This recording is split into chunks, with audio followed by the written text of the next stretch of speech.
Naku po, ay grabing takot nitong si Senador Bato sa ICC warrant. Sapagkat mga kaibigan, ay biglang natuklasan, Senador Bato, natagpuan labas ang ulo, nakatago sa loob ng imburnal. Ay, labas na labas ang ulo ho. Walang buhok, kaya nakilala na nagtago sa loob ng imburnal. Alright, welcome back to my YouTube channel. I'm Andy's Vlog. Mga kaibigan, gusto ko pong ibahagi sa inyo ito.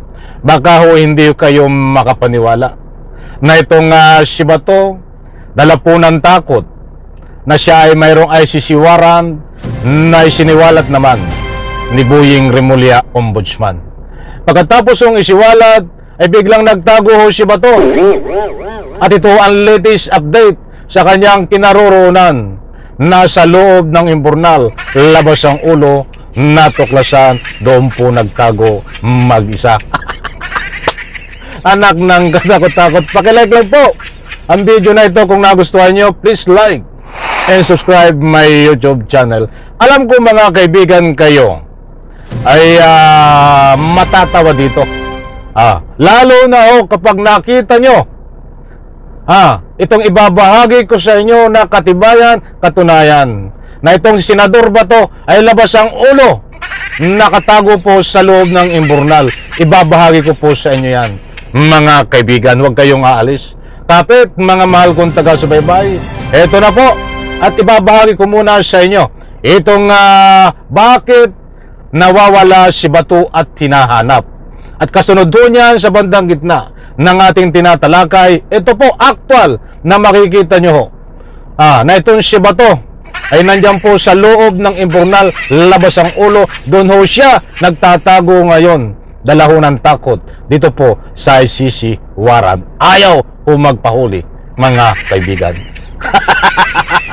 Kumusta po kayo? Shoutout po sa lahat, mga kaibigan. Ito po ang ito muna Missing in action pa rin. Missing in action pa rin si Senator Ronald Bato de la Rosa sa Senado matapos ang balitang may arrest warrant na siya mula sa ICC. Hindi naman ito ikinatuwa ni Senate President Tito Soto. Ang detalye sa agenda report ni Hannity. Iyan mga kaibigan, ang sabi nga ng agenda, ito po ay Billionaire News. Ang sabi nga nila ay missing in action itong si Bato. Itong balita po na itong pinaparinig ko sa inyo, pinapanood, ay kahapon na balita na gabi. Ay ngayon po lumipas ang ilang oras, ay mayroon pong bagong latest update kay Bato sa kanyang pinagtataguan sa loob ng imburnal. Talagang matatawa ho kayo. At huwag niyong kaligtaan, mga mahal kong taga-subaybay, na panoorin niyo ito dahil ibabahagi ko po sa bandang gitna ang katibayan, labas ang ulo sa imburnal nitong si Bato.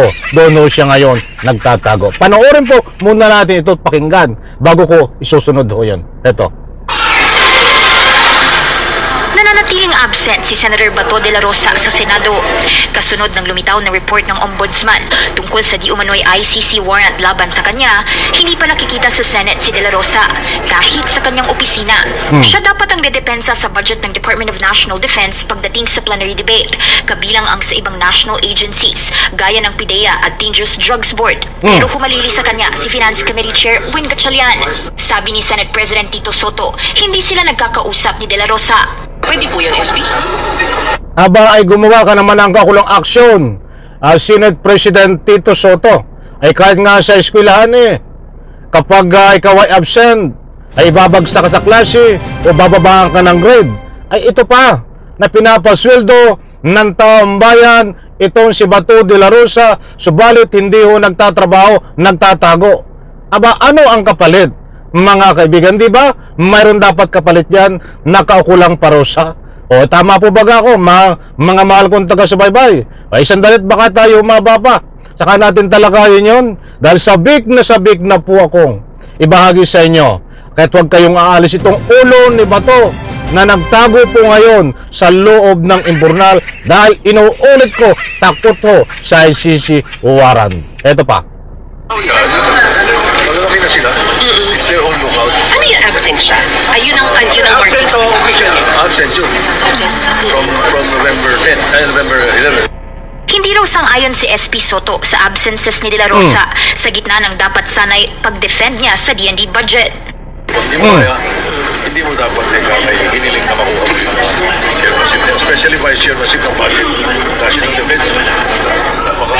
Aya ko nang tapusin yan dahil gustong-gusto ko nang ibahagi sa inyo. Ito, kapit mga kaibigan, ito po ang resibo katunayan na itong si Bato de la Rosa ay nagtago ho sa loob ng imburnal. Ito ho, baka panuorin mabuti. Ito muna ang larawan ng ibabahagi ko po sa inyo. Nandyan ho, mga kaibigan, panoorin po natin pagmasdan ang larawan ni Bato na nagtatago ho sa loob ng imburnal. Ay, tumawa muna tayo mga kaibigan. Ay, dahil nakakatawa yung ulo ni Bato eh. Nandyan ho, disclaimer lang ho, mga mahal kong taga-subaybay, kaunting pangunawa, at tayo po ay nagbibigay lang ng kaunting public opinion. At siyempre po yung larawan na yan ay may nag-send lang po sa akin at nagtatanong kung totoo na itong si Senador Bato ay nagtago diyan ho sa loob ng imburnal. Yan po mga kaibigan ay walang pong kumpirmasyon kung nagtago talaga sa imburnal. Kung titingnan niyo ho, ang ika nga po larawan ni Bato ay talagang ang labas ang kanyang ulo na nagtatago sa loob ng imburnal. Yan po ay pwedeng edited at pwede rin pong mangyari. But ang masasabi ko po sa inyo, disclaimer lang, tawanan po natin ito dahil katawa-tawa, yan po ay walang kumpirmasyon o walang katotohanan, pwedeng edited para hindi kayo mabiktima ng anumang fake news. Ibinahagi ko lang po sa inyo dahil gusto ko lang kayong patawanin ng kaunti. But ang importanteng mahalaga, mga kaibigan, hindi po tayo nagpapakalat ng fake news. Ayun ho, diyan sa binahagi ko po sa inyo sa Billionaire News na itong si Bato ay hindi nagpapakita diyan ho sa Senado.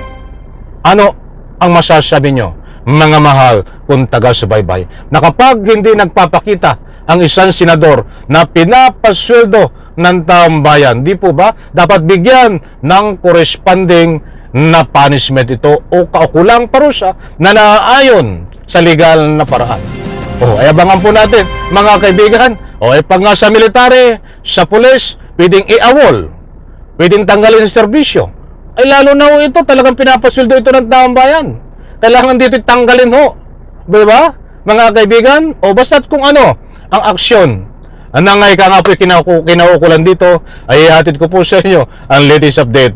Muli po, gusto ko lang po linawin yung pinakita ko sa inyo na ulo ni Bato na nagtatago sa loob ng imburnal. Yan po ay binahay ko lang po sa inyo, wala pong katotohanan yan. Isang good vibes lang po yan. Isang joke na ika nga po binigyan natin ng anumang public opinion. Sa bagay, pwede rin mangyari ho yan dahil naman siya ex-police, pwedeng magtago kahit saan, kahit sa loob ng imburnal, ba't yan po ay wala pang konfirmasyon. Abangan po natin kung ano pa ang latest update kay Bato. Muli po, sa like sa video na ito, hanggang ngayon po ay nagtatago si Bato. Bye-bye, palapakan.